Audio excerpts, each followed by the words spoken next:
It's July 26, 1974. I want you to just picture the scene because the atmosphere is, well, it's everything here. Hmm. You are in Provincetown, Massachusetts. It's the very, very tip of that curled hook that is Cape Cod. The height of summer. Exactly. Height of summer, air is thick with salt, streets are packed with tourists. It's picturesque. But then, just outside town, you have the Race Point Dunes. And they are vast. Beautiful, but also incredibly isolating. It's that contrast. I think that's what's so unsettling about this case. Absolutely. The dunes are part of the national seashore. They look like a sanctuary, a place to get away from it all. Mhm. But geographically, they are a place where things and people can stay hidden for a long, long time. And on this one day, a teenage girl is out walking her dog. She's just wandering through the scrub pine in the sand, and the dog gets agitated. It leads her off the path, and she sees something in the sand. At first, she thinks it's a dead deer. Her brain is just trying to make sense of it. Trying to rationalize. Yeah. But as she gets closer, that denial just fails. It was not a deer, it was a woman. And the state of the body. Well, looking at the initial police reports in our stack today, gruesome just feels like a massive understatement. Oh, it was a scene designed to shock. But more than that, it was a scene designed to confuse. This brutality wasn't, Yeah. it wasn't some random frenzy. It was calculated. It was about erasure. Welcome to the deep dive. Today, we are unpacking one of the most infamous cold cases in American history. For nearly 50 years, she was known only as the Lady of the Dunes. A ghost story. Yeah, a ghost story, a warning to tourists, a source of just endless speculation. But our focus today isn't just on the mystery, it's on the resolution. Because in October 2022, the silence finally broke. We're looking at a really fascinating stack of sources today. We've got FBI archives, contemporary news reports from the 70s, and some incredible insights from the book Lay Them to Rest, which really digs into the forensic science that cracked this case. Our mission is to connect the dots between a brutal murder in 1974, a really wild pop culture theory involving the movie Jaws, Oh, yeah? and a complete revolution in DNA technology. And we have to talk about the suspect. Because when investigators finally found out who the Lady of the Dunes was, it pointed them toward a man whose life story reads like a dark psychological thriller. It really does. I mean, the identity of the victim was just the key. It unlocked a much bigger, much darker room. So let's go back to those dunes in '74. We have to understand why this case went cold almost instantly. The victim was lying face down on a beach blanket. She'd been dead for maybe 2 weeks, just out in the summer heat. And the killer had taken these extreme measures to strip her of her identity. How so? Well, think about 1974. How do you identify a body? Fingerprints are number one. Right. So the killer removed both of her They hands, cut them off. severed completely, and they were never, ever found. The second method, dental records.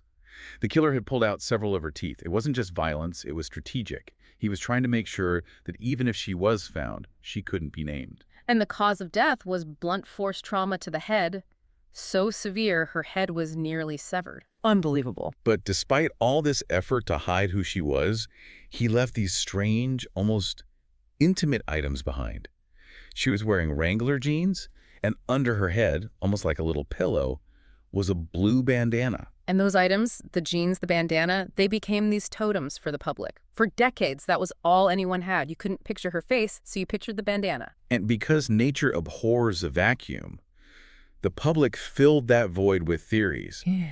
And we have to address the biggest one, because if you're a true crime follower, you've definitely heard it, the Jaws theory. It's the theory that refuses to die. And honestly, it says so much about human psychology. So, okay, here's the setup. June 1974, Steven Spielberg is filming Jaws on Martha's Vineyard, which is about 100 miles from Provincetown. This is just weeks before the body is found. Yeah. Decades later, Joe Hill, the author and Stephen King's son, is watching the movie. He's watching the July 4th crowd sequence, and he freezes the frame. And he sees something. He sees a female extra. She's wearing blue jeans and a blue bandana. And she has this striking resemblance to the composite sketches of the Lady of the Dunes. Wow. Hill was so convinced he actually contacted the FBI, he basically said, I think I'm watching a ghost. I mean, it's such a compelling narrative hook. The idea that this anonymous victim was immortalized in the biggest summer blockbuster of all time, maybe just days before she died. It is compelling, but, when we look at the sources critically, it really kind of falls apart. The timing is tight, but the logistics don't quite add up. The FBI looked into it, but extras in the 70s weren't tracked with the kind of paperwork we have today. Right. It's widely considered, far-fetched by the serious investigators. But I think the reason this theory went viral on Reddit isn't the evidence. It's because people wanted it to be true. It's better than the alternative, which is that she was nobody. If she's in Jaws, she's someone, she's part of history. Exactly. It's a way to insert her back into the cultural narrative. But while the internet was obsessing over Jaws, the police were looking at much grittier realities. Like Whitey Bulger. Whitey Bulger, the Winter Hill Gang, he was operating in that area. And we know Bulger had a penchant for removing teeth to prevent identification. And there were even reports of a woman who looked like her being seen with him. There were. But that's the problem with these big cold cases, right? You start trying to pin it on the celebrity criminals. It's a common bias. It is. You look for the monster you know. Yeah. They also looked at a guy named Haddon Clark, a serial killer with paranoid schizophrenia. He actually confessed to the murder. A confession. That usually closes the book. Why didn't this one stick? Because Clark was just a chaotic, unreliable narrator. He confessed, but he wouldn't or couldn't name her. He couldn't provide any details that weren't already public. It was a complete dead end. So frustrating. And this brings us to the tragedy of the forensic art. Over the years, police released clay models, sketches, age regression images. I mean, they plastered her face everywhere. And yet nobody called in and said, that's my sister or that's my neighbor. Our source, Lay Them to Rest, has a really poignant insight here. It talks about why forensic art so often fails. Memory is, and I'm quoting here, fraught with uncertainty. When you look at a clay bust, it lacks the spark of life. It's an interpretation of an interpretation. If the nose is slightly off or the expression is wrong, a family member might look right at it and just not recognize their own loved one. That's just heartbreaking. You're looking for a person, but you're shown a statue. So for 48 years, she is just a file on a shelf. Massachusetts' oldest unidentified homicide victim. Until the science finally catches up. This is the pivot point. October 2022, the FBI makes the announcement that changed everything. And they didn't do it with fingerprints or dental records. They used investigative genetic genealogy, or IgG. We hear this term a lot now, but let's break down what it actually means, because it's different from just, checking the database. It is, yeah. Traditionally, you have CODUSA, the FBI's database. Yeah. That only works if the person or a direct relative has been arrested and swabbed. If you're not in the system, you're invisible. IgG is different. It uses the private sector databases, like GED Match, where people upload their DNA just to find their heritage. So they aren't looking for her DNA profile in the database. They're looking for, what, a third cousin? Exactly. A third cousin, a great aunt, some distant match. And then the genealogists become historians. They build a family tree backward to the common ancestor and then forward again, filling in every branch. They're looking for the ghost on the tree, the person who's missing, who fits the age and timeline, but has no paper trail after a certain date. That's incredible. It's basically high-tech biology meeting old-school library research. And as Lay Them to Rest really emphasizes, this isn't just data processing. It's about being good stewards of genetic data. There's an ethical weight to it. So they announced her name. It was a restoration of dignity. It wasn't just solving a puzzle. It was giving a human being her history back. So let's say her name. Who was the Lady of the Dunes? Her name was Ruth Marie Terry. Ruth Marie Terry. Just hearing the name changes how you feel about the whole story, doesn't it? It grounds it. Ruth was born in Tennessee in 1936. She had a hard start.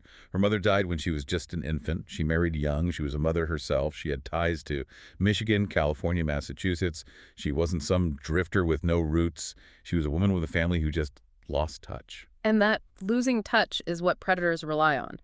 The FBI mentioned she was a wife and mother. This wasn't someone on the margins. She had people. But identifying Ruth did something else. It immediately illuminated the timeline of her final days, and that timeline pointed directly at her husband. And this is where the story shifts from a mystery to, well, a horror story.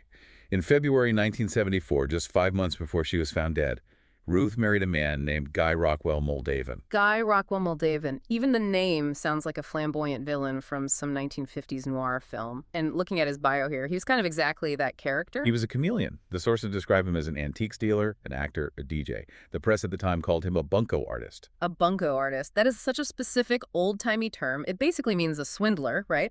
A professional swindler. Moldavan was the type of guy who could charm the skin off a snake. He held these nightly soirees in Greenwich Village, inviting beatniks, artists, poets. He sold himself as this intellectual guru, was known as a great lover, but it was all just a mask. Because underneath the antiques and the poetry, this guy was dangerous.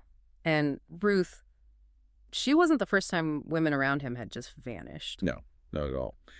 To understand what likely happened to Ruth in those dunes, we have to go back to 1960, Seattle, 14 years before Ruth's murder. Okay. David was living there, married to a woman named Manzanita Mearns. And Manzanita had an 18-year-old daughter, Dolores Ann. Correct. And in 1960, both Manzanita and Dolores Ann just vanished. Okay. Moldavan told people they'd gone on a trip, but then Moldavan himself disappeared. He went on the lam. When a husband runs, police start digging. And literally, in this case. They searched his home in Seattle. They found the septic tank had been tampered with. And when they opened it, they found human remains. In the septic tank? In the septic tank. It was a gruesome discovery. Human flesh, dismembered. But here's the massive frustration of historical criminal justice. In 1960, we didn't have DNA testing. Oh, right. They found biological material, but they couldn't definitively prove to a legal standard that it belonged to Manzanita or Dolores Ann. That is just maddening. So they have body parts in his house, but they can't prove it's his wife and stepdaughter. It was a safe assumption, as they put it, but courts don't run on assumptions. Moldavan was eventually caught in New York, but he was never charged with homicide.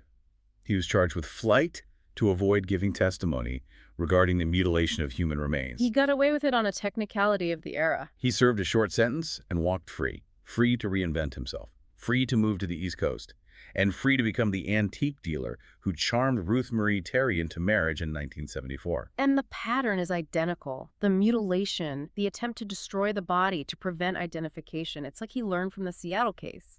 He knew that if the body couldn't be identified, he couldn't be tied to it. Exactly. In Seattle, the remains were found in his home. In Provincetown, he left her in the dunes, hands removed, teeth pulled. He was refining his method of erasure.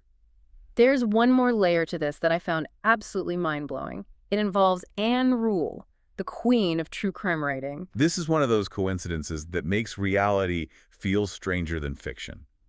Anne Rule, who wrote The Stranger Beside Me, also wrote a book called Smoke, Mirrors, and Murder, and she covered the Guy Rockwell Moldavan case from Seattle. So she was tracking this guy years ago. She was, and in her research, which was published back in 2007, she noted that after the Seattle incident, Moldavan eventually married a woman named Terry in Nevada before slipping out of the public eye again. Terry, T-E-R-I. That's how she spelled it, based on the phonetic record she could find. She knew he married this woman, and she knew the woman was never seen again. But Anne Rule didn't know that Terry was actually Ruth Marie Terry. That gives me chills. The clue was sitting there in a paperback book on millions of shelves. Anne Rule had one puzzle piece. She knew Moldavan had a missing wife named Terry. The Massachusetts police had the other pieces, a body in the dunes, but there was no line connecting them. It just highlights how disconnected information used to be. Today, a database might flag that connection in seconds. Back then, you needed a human being to happen to read the right book while working the right case, and it just never happened. So we have the victim, Ruth Marie Terry. We have the likely killer, Guy Rockwell Moldavan. Justice seems obvious. Arrest him. But we can't do that, can we? No. Guy Rockwell Moldavan died in Salinas, California in 2002. He lived to be 78 years old. He lived a full life. Died in bed. There's no perp walk. There is no trial. And that brings up the difficult question we so often face in these deep dives. What is justice in a case like this? If the killer is dead, is the case actually solved? It feels hollow, doesn't it? Legally, he got away with it. Twice. Legally, yes. But I'd argue there is a different kind of resolution here. For 50 years, Moldavan's final act of control was taking Ruth's name. He wanted her to be a Jane Doe. He wanted her to be, just garbage in the dunes. By using science to give her name back, we stripped him of that final victory.